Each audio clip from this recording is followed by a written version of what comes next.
Irmãos queridos, boa noite, ou bom dia. É o primeiro encontro presencial depois de tudo que passamos e continuamos enfrentando. Bom, nesse interregno eu encerrei a série de pregações sobre o Evangelho de João. Foram 4 anos e meio. E dei início a uma série de exposições bíblicas sobre as parábolas e metáforas de Jesus.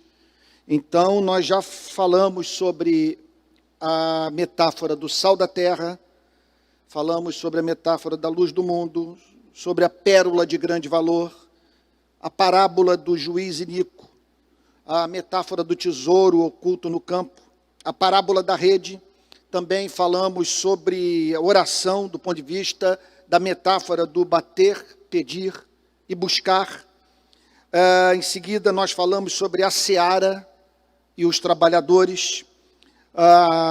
Depois, a parábola do semeador. Em seguida, a metáfora do tesouro no céu. E no domingo passado, a metáfora do tesouro no céu. E hoje a minha intenção é falar sobre a ovelha perdida. Lucas, capítulo 15. Evangelho de Lucas, capítulo 15.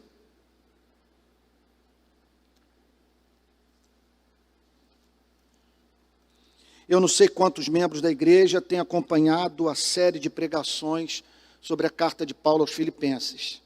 Um membro da nossa igreja pediu para que um outro membro ouvisse, ao que essa pessoa respondeu: não, mas eu já ouvi essas pregações.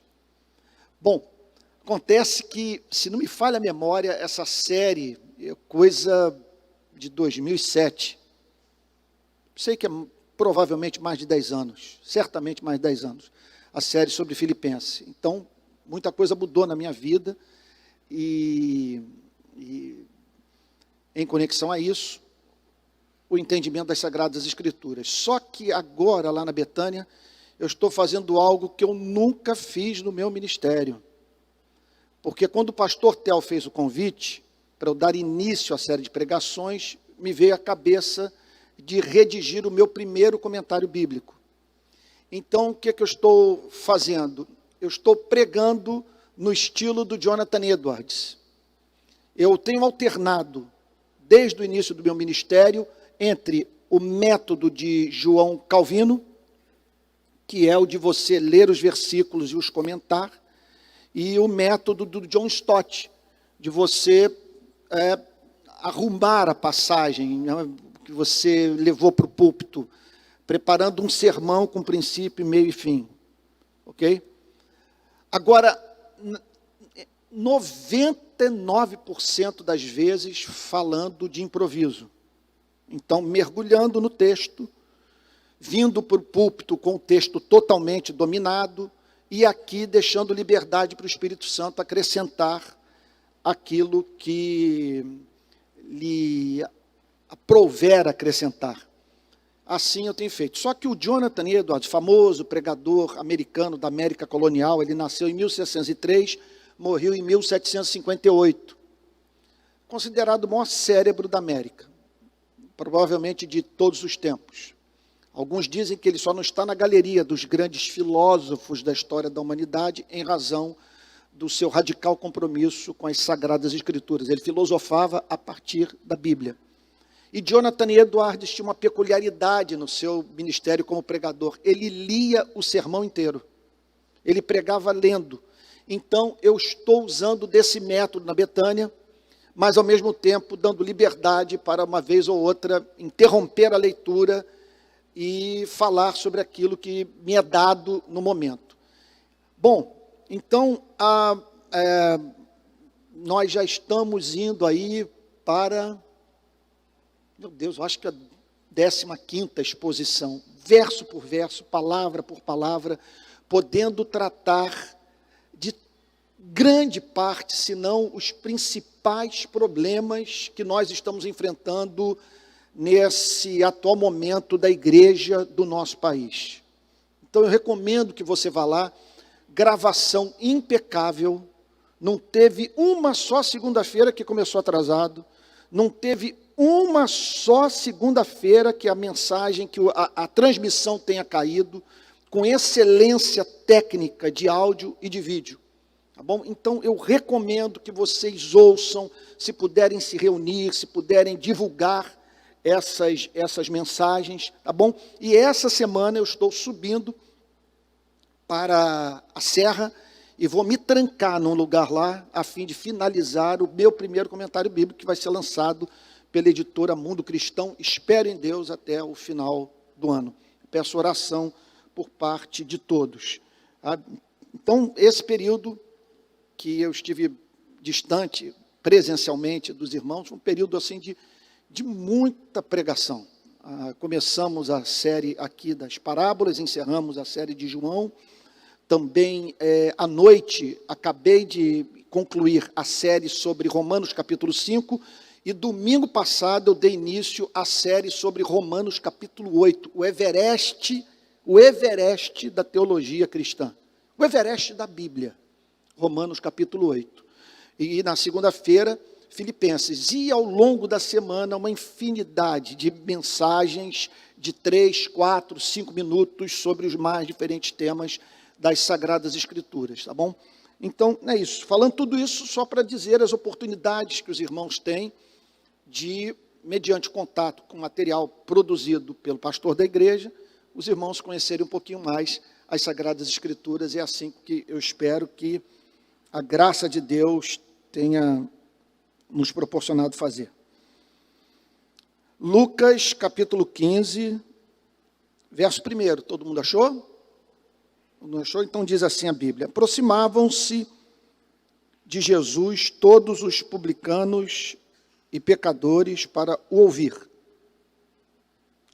Os fariseus e os escribas murmuravam, dizendo: este recebe pecadores e come com eles. Eu penso que o pessoal que participou da live comigo, da juventude da igreja, deve estar se lembrando de uma discussão central que tivemos na sexta-feira passada. Aliás, uma live de alto nível. Me deu orgulho de ser pastor da igreja e ouvir a participação dos nossos jovens naquele bate-papo. Sabe, nós falamos sobre isso. Como lidar com esses nossos amigos não cristãos que fazem coisas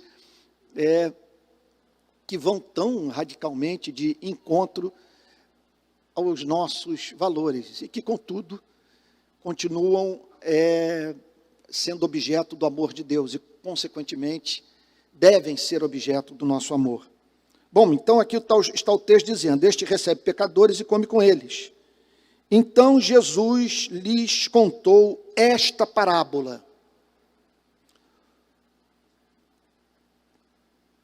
Gente, só um minutinho, está um frio do cão aqui no púlpito.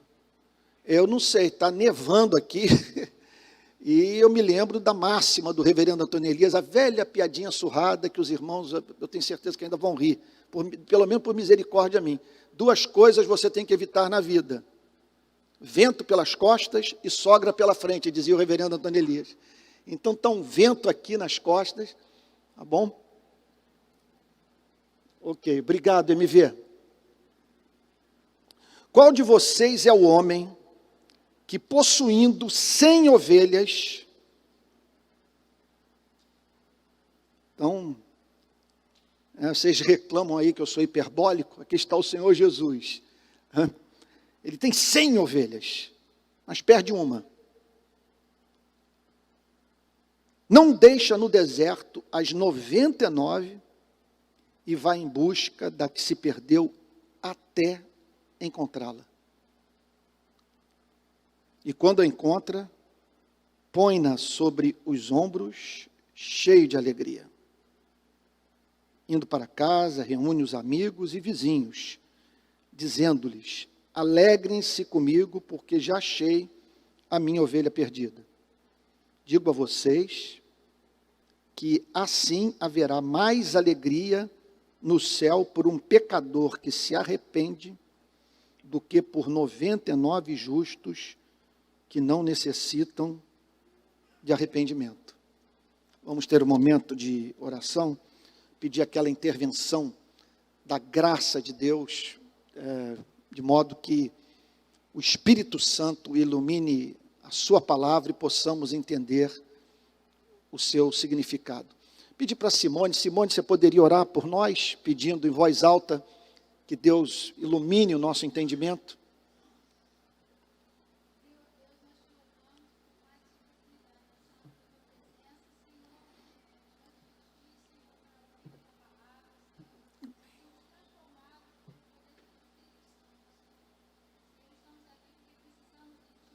Amém, Jesus.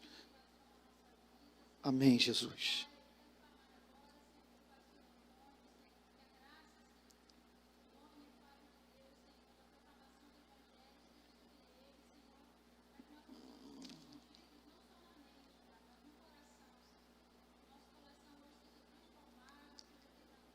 Amém.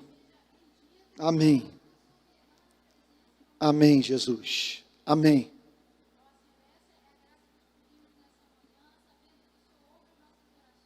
Amém.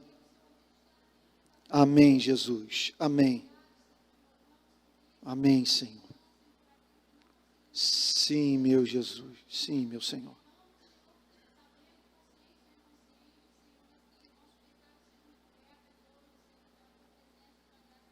Amém, Jesus.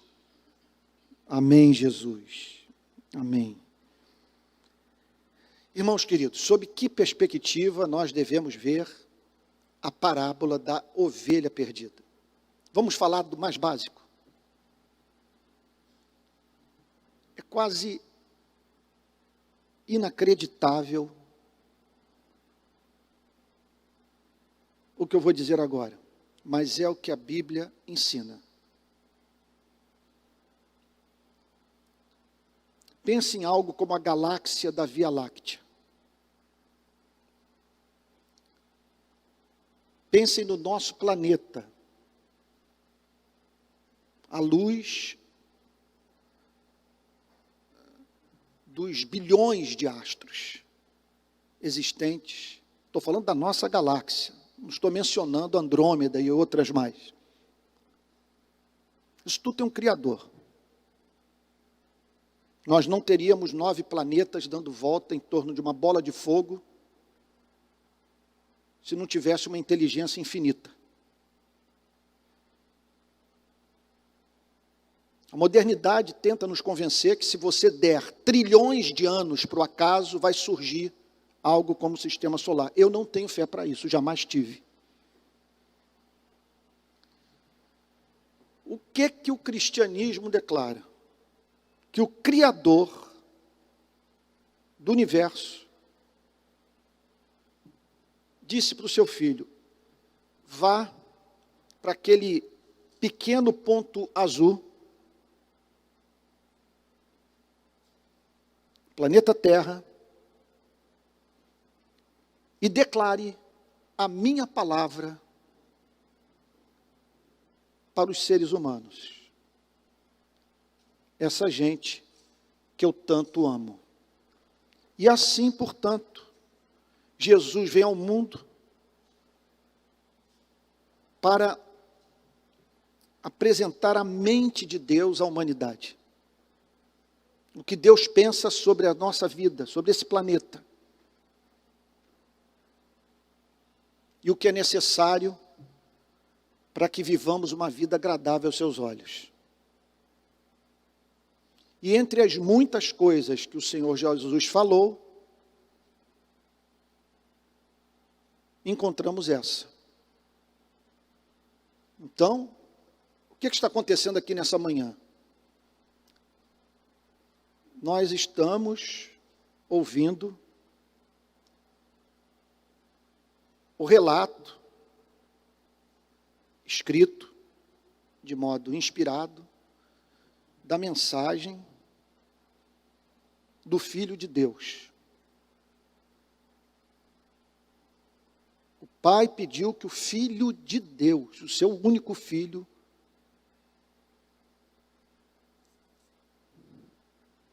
se dirigisse a nós por meio dessa parábola. E o que o Pai quer que nós saibamos? Verso 1. Aproximavam-se de Jesus todos os publicanos e pecadores para o ouvir.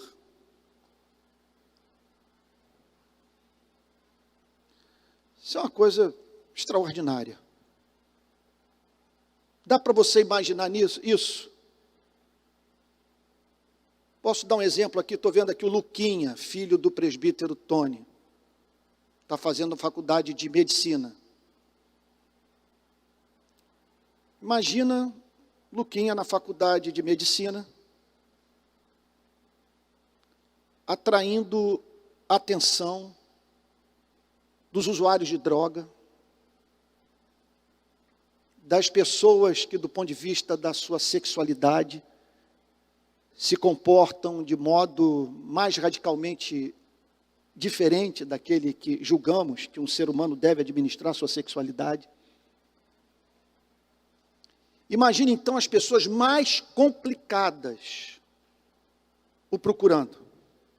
E ele cercado por essa gente esquisita. Talvez seja mais difícil até você encontrar esse perfil,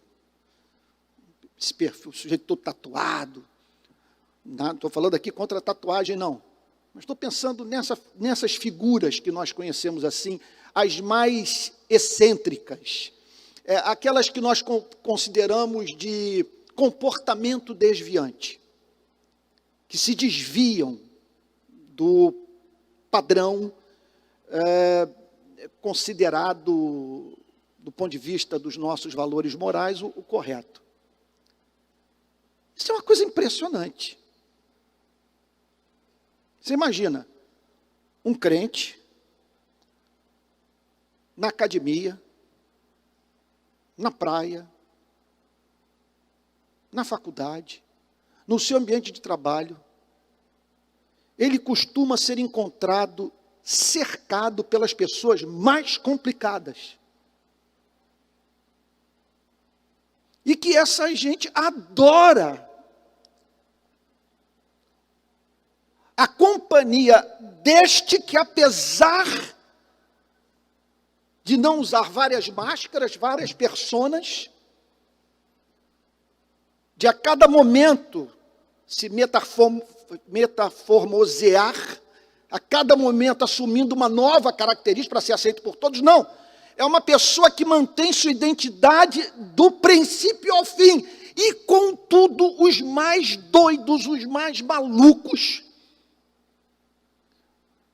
os mais distantes do nosso padrão moral, na companhia. Esse foi o que aconteceu, desse crente, foi o que aconteceu com o Senhor Jesus. Onde ele chegava, ele era cercado por corruptos, os publicanos, que cobravam imposto do povo de Israel, mas não sem pedir propina. E as prostitutas. Nos dias de hoje, os travestis, essa gente toda,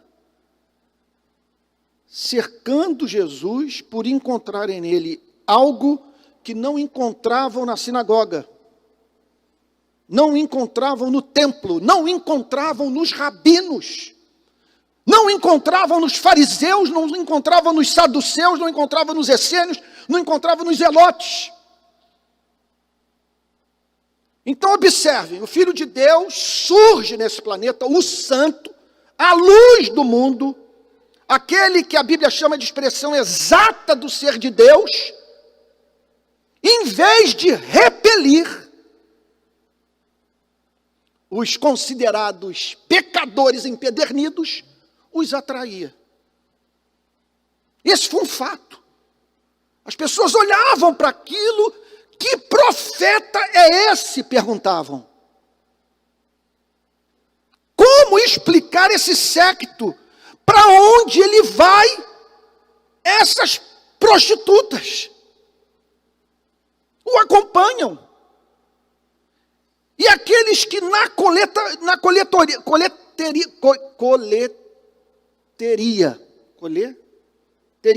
né, lugar onde se faz a coleta, né? Mateus era coletor de impostos. E essa gente que ali atrás da sua banca pedia dinheiro por fora para aliviar os problemas fiscais do povo de Israel, amavam, ou amava a companhia de Jesus. Então aproximavam-se de Jesus todos os publicanos e pecadores. Muito provavelmente, quando fala pecadores, está falando de pessoas cujos pecados causavam repulsa pública, cujos pecados eram publicamente ofensivos. Pecados que se destacavam, pecados assim óbvios para o todo da sociedade. Aproximavam-se de Jesus todos os publicanos e pecadores para o ouvir. Observem, isso é impressionante. Eles se aproximavam porque havia alguma coisa na mensagem de Jesus que os fascinava e os fazia parar para ouvir a Cristo.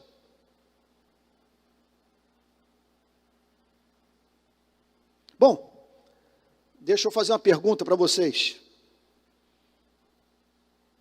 Quem aqui pode dizer nessa manhã que essa é a experiência da sua vida?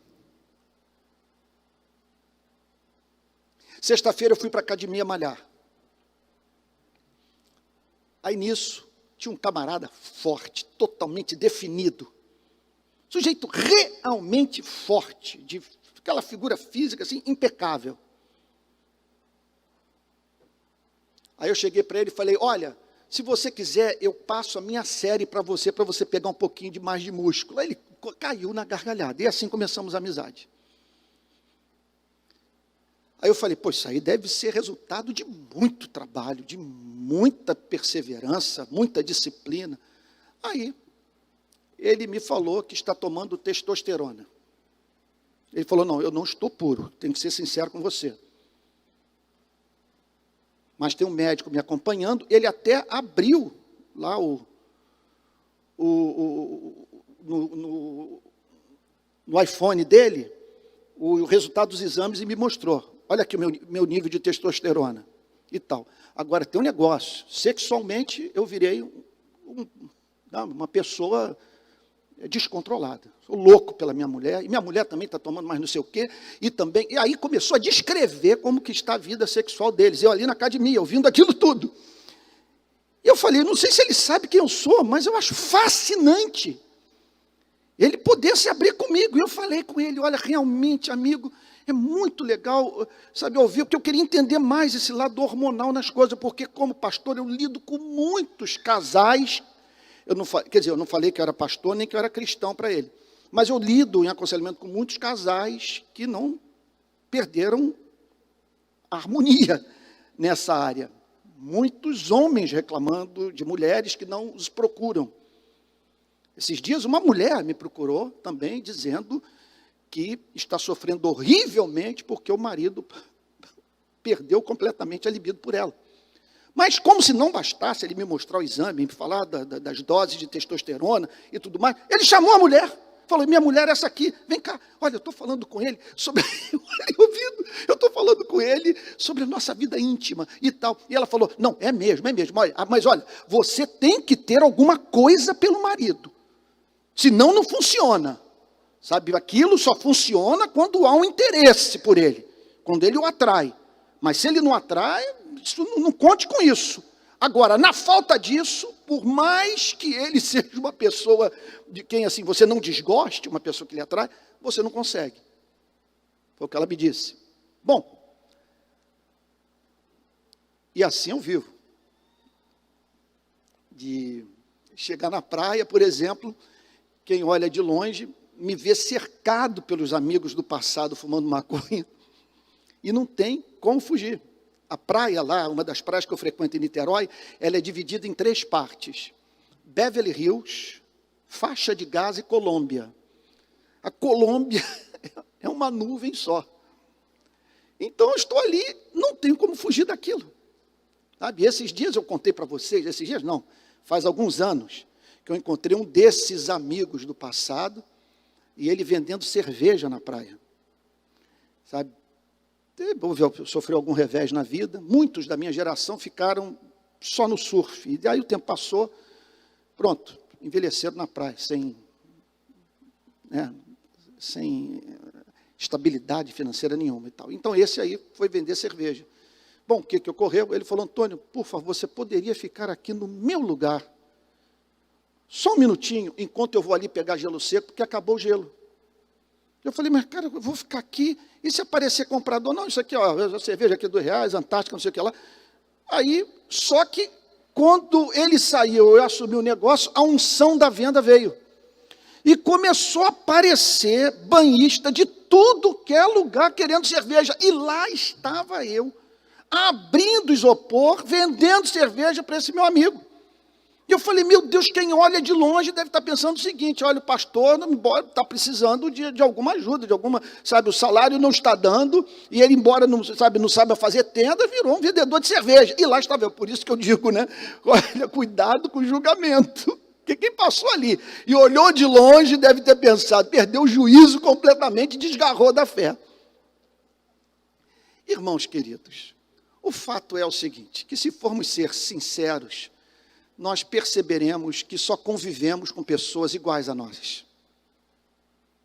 Que nós não temos contato com os pecadores e os pecadores não se sentem atraídos por nós. Porque o contato com a igreja nos tornou santos demais. Esses dias eu fui na casa de um amigo, ele bebeu demais e fez algo que constrangeu a ele e a sua esposa. E no dia seguinte ele mandou uma mensagem para mim me pedindo perdão. Foi muito humilde. Ao que eu respondi da seguinte forma: tudo que eu quero é que você seja autêntico comigo. Eu quero lidar com o seu ego real. E cá comigo, pensando, e não há nada mais, que eu mais desejo na vida do que levar você a Jesus. E que através do contato com um cristão que o deixa ser autêntico, ajudá-lo a se sentir atraído pela vida que nós cristãos vivemos, que eu procuro viver. Então, o que ocorre conosco? Nós passa um ano como esse, um ano do ponto de vista evangelístico extraordinário, com pessoas absolutamente carentes do evangelho, e fica essa pergunta: quantas pessoas nós levamos a Cristo em 2021 e 2020, nos anos da pandemia? Mas como levar a Cristo pessoas com as quais nós não mantemos contato, uma vez que todo o nosso círculo de amizade é evangélico? E desses que não são cristãos, que conhecemos, quantos amam a nossa companhia? E veja, eu não estou dizendo que essa gente só ama a nossa companhia quando nós negociamos a nossa identidade. Porque o que o texto está dizendo é que aquelas pessoas se aproximaram de Cristo, daquele sobre quem Pedro falou: dolo nenhum foi achado em sua boca.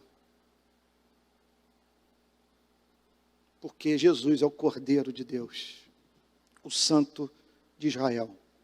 Os fariseus e os escribas murmuravam.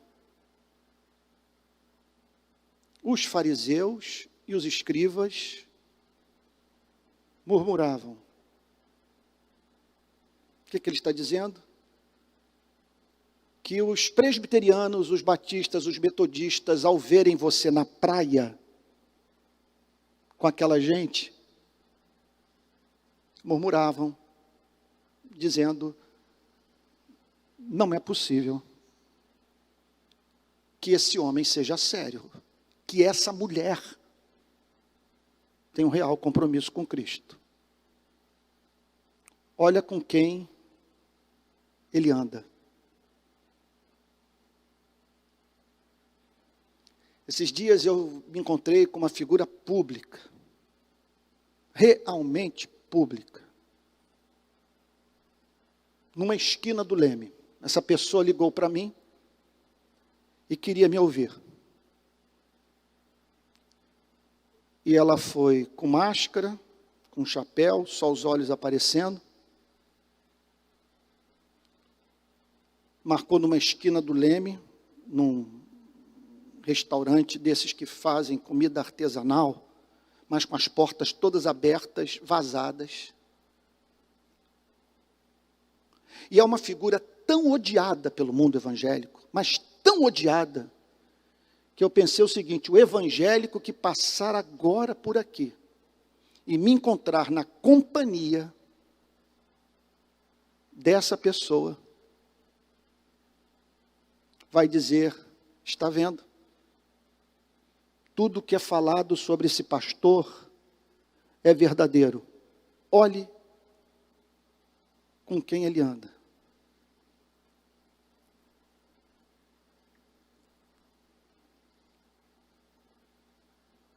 E aí acaba que passa um ano, nós não levamos ninguém a Cristo, porque nós não temos relacionamento com não cristãos. E a estatística de crescimento numérico da igreja é basicamente resultado de transferência de membros de uma igreja para uma outra igreja.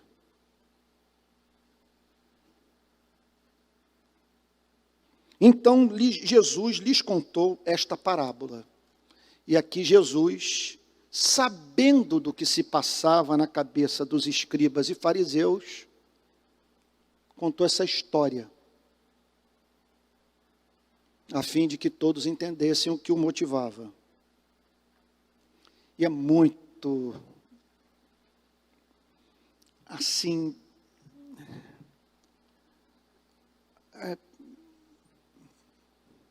perturbador o método de Cristo de ensinar. Porque ele pega aquilo em que uma pessoa acredita, ou um aspecto do seu comportamento, e diz o seguinte: à luz da forma como você administra essa área da sua vida, é inconcebível essa contradição encontrada no seu pensamento e na sua forma de viver.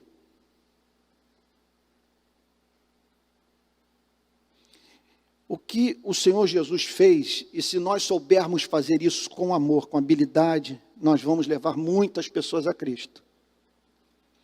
O que Jesus fez foi pegar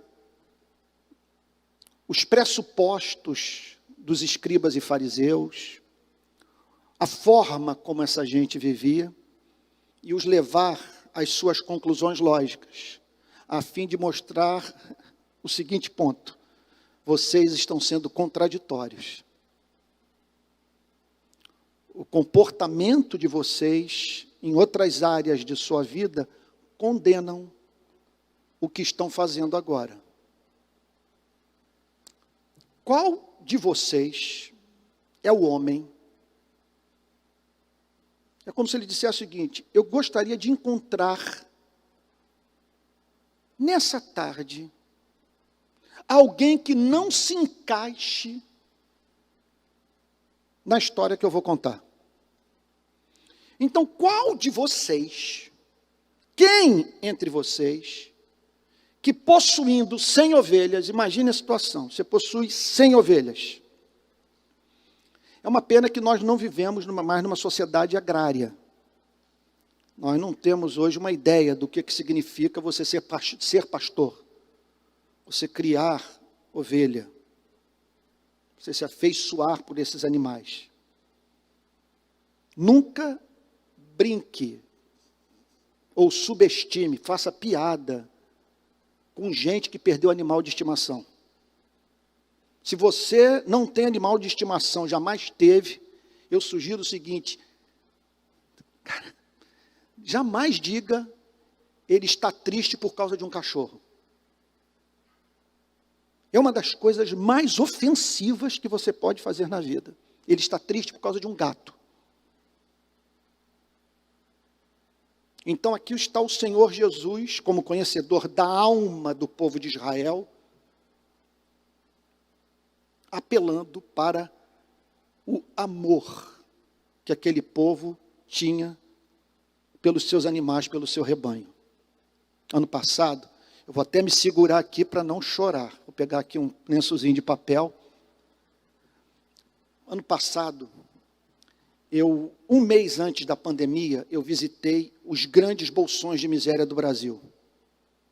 Fui para o Amazonas, para o estado do Pará, visitei as comunidades ribeirinhas. Depois eu devo ter feito 5 estados do Nordeste. Rio Grande do Norte, Piauí, Pernambuco, Paraíba, mas não sei o quê. Então visitei dezenas de cidades de sertão. E por fim fui parar nas favelas de Natal. Então 3 áreas problemáticas no nosso país: as favelas, o sertão e as comunidades ribeirinhas. No Rio de Janeiro, por exemplo, as áreas mais pobres da cidade são as ribeirinhas. Onde eu vi mais miséria no Rio de Janeiro foi nas favelas cujos barracos foram construídos à beira de rio. Bom, entre as muitas coisas que me chamaram a atenção, foi o fato de que o sertão hoje é um sertão motorizado. É um número infindável de pessoas dirigindo motocicleta. O que significa, portanto, que eles não estão mais usando bode para fazer suas longas caminhadas. Sabe o que me contaram? Que o bode virou um animal sagrado no sertão. Não que o sertanejo mantenha uma relação com ele como o indiano mantém com a vaca. Mas o que o sertanejo diz é o seguinte: não maltrate esse animal, porque esse animal alimentou os nossos avós, e esse animal levou no lombo os nossos ancestrais. Então você vê um monte de bode para tudo que é lado. E o sertanejo tratando como um animal de estimação. Nós somos devedores a esses animaizinhos. É sobre isso que Jesus está falando. Então, qual de vocês é o homem que, possuindo 100 ovelhas e perdendo uma delas, não deixa no deserto as 99? Não deixa no deserto as 99. Ele está dizendo o seguinte: ele se priva do contato com as 99. Ele as põe no lugar de segurança, em razão do seguinte raciocínio: eu não posso continuar a viagem, tocar essas ovelhas, enquanto não encontrar aquela que se perdeu. Jesus está dizendo o seguinte: não há um só de vocês que se comporte de modo diferente. Vocês são capazes de deixar em segurança as 99 ovelhas a fim de ir em busca daquela que está faltando. Não deixa no deserto as 99 e vai em busca da que se perdeu até encontrá-la. Vai em busca até encontrar. Procura até encontrá-la. Verso 5. E quando a encontra, quando a ação é bem sucedida, e a ovelha é encontrada com vida, põe-na sobre os ombros,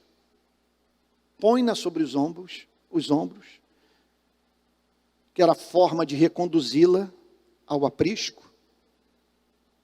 Talvez aqui haja uma sugestão de belíssima aplicação evangelística, do cansaço, da sede, da fome, da sua necessidade, portanto, de, para voltar para o aprisco, ser levada nos ombros.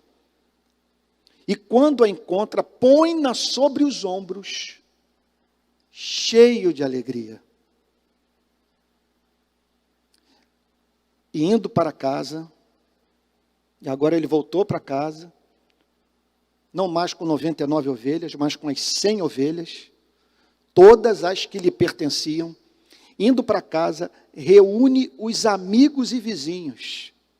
É inimaginável isso hoje no Rio de Janeiro. Nós não conhecemos essa realidade, mas é a nossa tarefa procurar voltar no primeiro século e entender o que está em curso aqui nessa passagem. O que Jesus está descrevendo.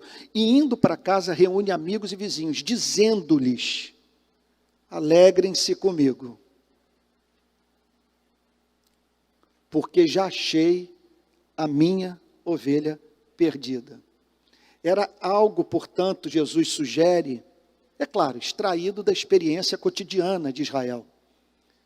Era algo que esse sujeito havia compartilhado com os seus amigos e vizinhos. Ele apresentou a demanda para eles. Ele pediu que eles se empenhassem para encontrar aquela ovelha perdida. Ele falou do seu sentimento de tristeza de ter perdido o animalzinho que lhe era muito caro. Então, alegrem-se comigo. Agora ele é visto voltando com essa ovelha nos ombros, né? Indo para casa, reúne os amigos, dizendo-lhes: alegrem-se comigo, porque já achei a minha ovelha perdida.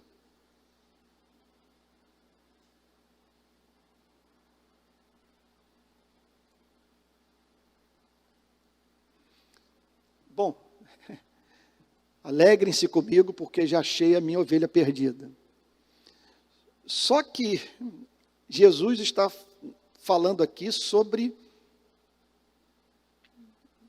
a redenção, sobre a salvação. Ele está falando sobre a história de cada um de nós e a consequente necessidade de nós pedirmos ao Espírito Santo para nos conceder essa mesma espécie de amor por essa gente preciosa que está perdida. Só que para nós, ir ao encalço desse animalzinho tão simpático é alguma coisa que nos comove.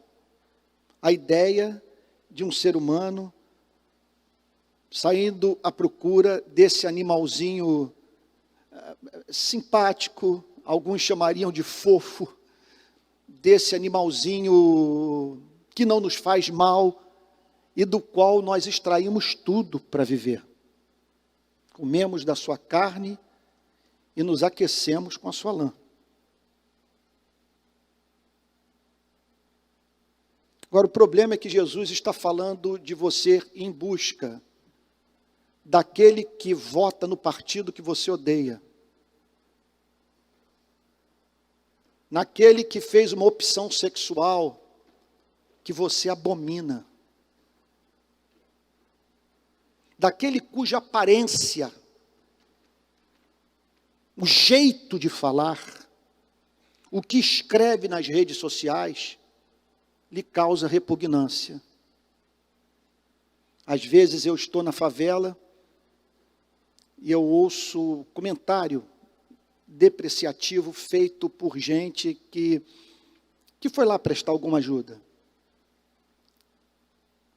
E muitas vezes esperando mais gratidão de quem foi socorrido, esperando um comportamento ou outro que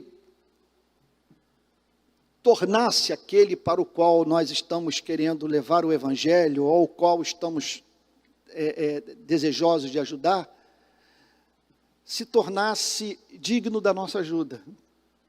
Mas aí eu penso, mas o que você esperava encontrar dessas pessoas? Você está aqui em busca de quem? Os seres humanos são confusos mesmo, na favela e na Sernambetiba.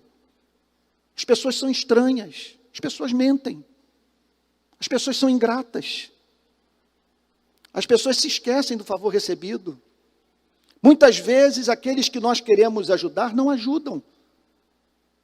E é por isso que nós precisamos do amor sacrificial de Cristo, porque essa operação de resgate só será levada a cabo por homens e mulheres possuidores de um amor que os faz, veja, não é buscar alcançar os agradáveis, os que são da linha ideológica idêntica à nossa,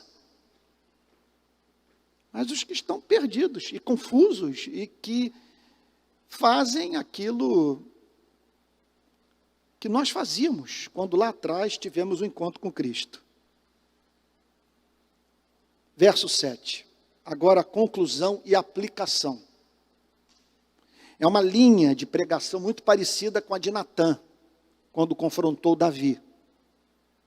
Falando, você, rapaz, tem um caso aqui em Israel, de um rapaz que pegou a única ovelhinha de um pobre. Que esse homem seja morto. Ao que Natã vira-se para Davi e diz, esse homem é você. Deus lhe deu tudo. Agora, não permitiu que você destruísse uma família.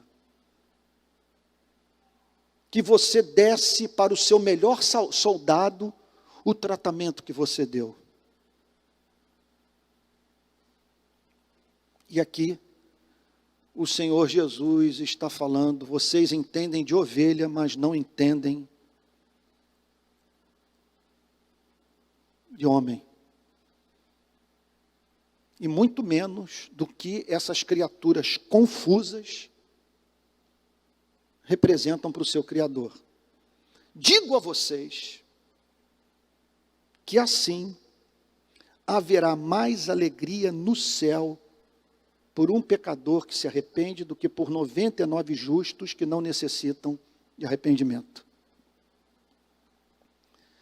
Então, em primeiro lugar, a passagem chama atenção para a história da nossa vida.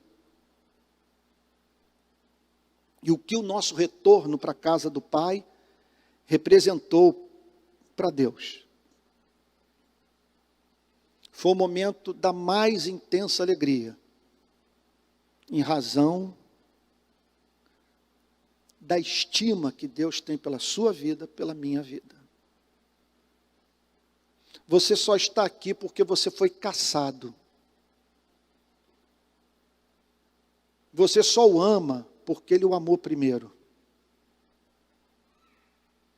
Você só o deseja porque Ele o desejou. Você só foi salvo porque Ele não permitiu que seu coração parasse de bater no dia anterior ao dia da sua redenção. Você está aqui porque Ele o preservou de doenças terminais, de acidentes de trânsito, da maldade humana. Ele o cercou com a sua misericórdia, a fim de que pelo seu governo providencial, você tivesse um encontro com Cristo. Agora, o que Ele fez por você, você deve fazer pela vida desses que Ele ama e deseja alcançar por meio da sua vida, do seu testemunho, da sua pregação. Agora, para que tal aconteça, é necessário que você, veja, não é que você vá em busca dos pecadores, embora isso esteja envolvido, embora a parábola fale da intenção de salvar, de alguém que vai ao encalço de outro, mas é necessário que a sua vida não afaste os pecadores da sua companhia. Você não apenas precisa estar com eles, mas carece de estar com eles sem perder a sua identidade. E justamente por preservar essa identidade cristã, que tem como característica principal o amor,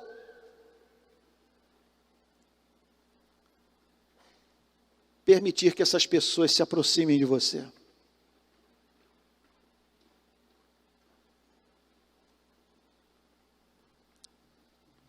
No grupo da juventude, não foi, Júlia, essa sexta-feira, uma pergunta foi feita por um estudante de medicina da nossa igreja. Antônio, o que fazer com os meus amigos da faculdade que vivem no pecado? Como fazer com que eles abandonem o pecado? E eu virei para o grupo e disse: esse não é o seu chamado. Você não foi posto naquela faculdade para pregar moralidade para os seus amigos. De moralistas, o mundo está cheio. Você foi posto lá para pregar o evangelho. Porque você pode tornar os tarados da sua faculdade castos. Mas de que vale essa castidade se ele não ama Jesus? Se ele não está em comunhão com Deus? Se ele não vive para a glória do seu Criador? Você pode torná-lo abstêmio. Mas a missão da igreja no mundo, prioritária, é livrar as pessoas do álcool ou aproximá-las do seu Criador. Então não há mínima dúvida que Jesus atraía as meretrizes e os publicanos, porque a sua mensagem era o evangelho. Jesus pregava as boas novas.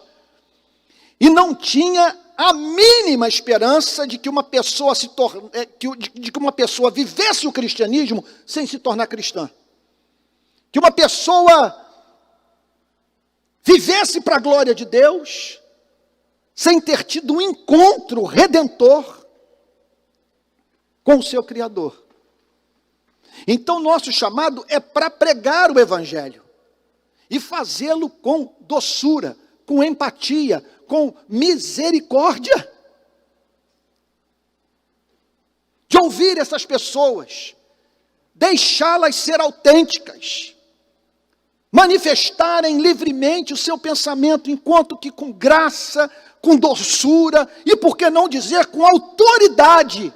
Repito, em meio à preservação da nossa identidade, porque você não vai ser respeitado por essa gente se essas pessoas o virem se embriagando, ou usando drogas, ou, se o virem envolvidos com aquilo ao que elas se dedicam. Não, você pode manter essa identidade sem ser chato, sem ser inconveniente, sem ser pedante, sem ser moralista.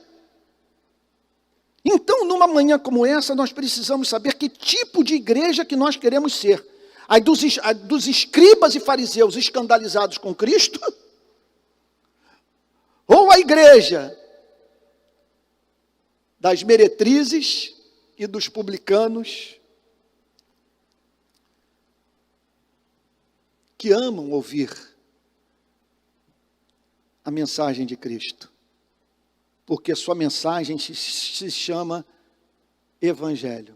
O que eu estou querendo dizer para vocês é o seguinte: nós não fomos chamados por Deus para sermos os Moisésinhos, todos os dias descendo do monte Sinai, com as tábuas da lei das mãos para condenar os pecadores. Nós fomos chamados para pregar o evangelho para eles. Agora, só vamos pregar o evangelho com graça, com doçura. Só vamos exercer esse encanto na vida dos pecadores quando nós os amarmos de verdade. Porque o que Jesus está dizendo é que o que moveu o dono daquela ovelha a procurá-la era o tanto que ele amava aquele animalzinho. E assim nós devemos ver essas pessoas, especialmente aquelas de comportamento mais repugnante para você e para mim, como objeto do amor do Criador, e um amor que deve ser sentido por você e por mim. Então fica essa pergunta: nos últimos 2 anos, quantas pessoas você levou a Cristo? Quantos pecadores, vamos assim dizer, tiveram a experiência do novo nascimento mediante o contato com você? Qual é a meta? Verso 7, aqui eu concluo. Digo a vocês que assim haverá mais alegria no céu por um pecador que se arrepende do que por 99 justos que não necessitam de arrependimento. Vamos parar para prestar atenção aqui num ponto. A meta não é você levar o pecador para o grupo pequeno. A meta não é trazer o pecador para a igreja. Embora tudo isso tenha o seu valor. A meta é levar a pessoa à experiência de arrependimento.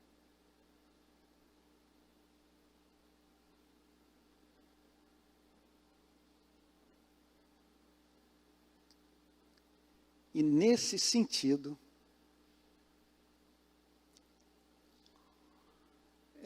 vale a pena enfatizar que nunca o conceito de conversão desceu para um nível tão baixo quanto na nossa geração.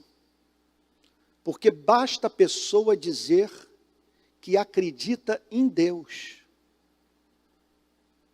ou defender os chamados valores morais do cristianismo, para nós a considerarmos cristã.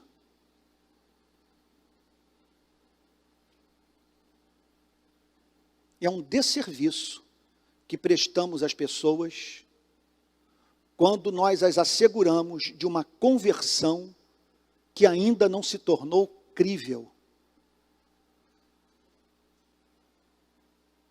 Essa pessoa se interessa por reunião de oração? Que nos lembremos que os fariseus oravam muito, jejuavam 2 vezes por semana. Essa pessoa se interessa por teologia? Que nos lembremos que Jesus foi morto por teólogos.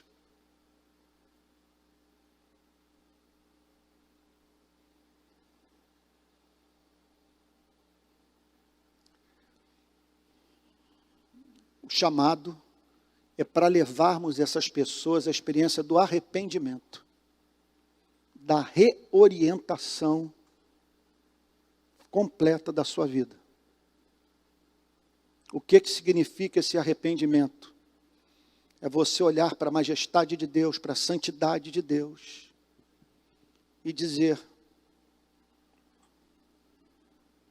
não posso mais desrespeitar a razão de ser da minha vida. O Criador do universo. O Deus Santo. Significa também você olhar ao redor para as vidas que foram prejudicadas por você e dizer: chega de tornar a vida dos que me são próximos mais difícil do que já é. Eu me arrependo de ser um fardo para a vida das pessoas. Arrependimento. Então, alegria, eu vou dizer para vocês, vou até mais longe, alegria não é ver essas pessoas perfiladas aqui no domingo. Vou ser um pouco grosseiro. Infelizmente, nesses 35 anos de trabalho pastoral nessa igreja, não foram poucos os canalhas que eu vi vir aqui à frente para ser batizados. Gente que não valia nada. A chamada conversão temporária. No início, causava aquela admiração, porque você via a pessoa nos cultos levantando as mãos. Não, se converteu. Aí no processo, você tomava conhecimento de fatos referentes à vida dessa pessoa, que o levavam a crer que ela não havia passado pela experiência de arrependimento. Então, alegria no céu é quando a pessoa chora pelos seus pecados e os abandona. Esse era o objetivo de Cristo. Não era para aumentar o número de pecadores. Não era condescendência com o pecado. Não era, em nome do amor, levar aquelas mesmas pessoas a terem sua consciência pacificada, enquanto continuavam a se comportar da mesma maneira. Significava isto sim, mediante um tratamento doce, amável, não moralista, baseado em, cujo conteúdo da mensagem é o Evangelho, fazer com que essas pessoas parem para nos ouvir. E ao nos ouvirem, venham a desejar o que temos. Pelo simples fato, entendo o que eu vou dizer, da nossa vida despertar inveja, das pessoas quererem a paz e o sentido para viver que nós encontramos em Jesus Cristo. Vamos nos colocar de pé e orar?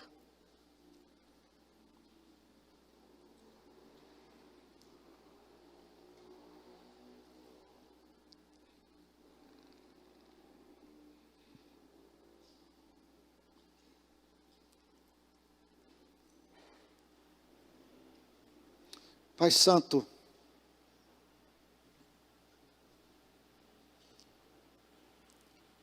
que em nome do Senhor Jesus,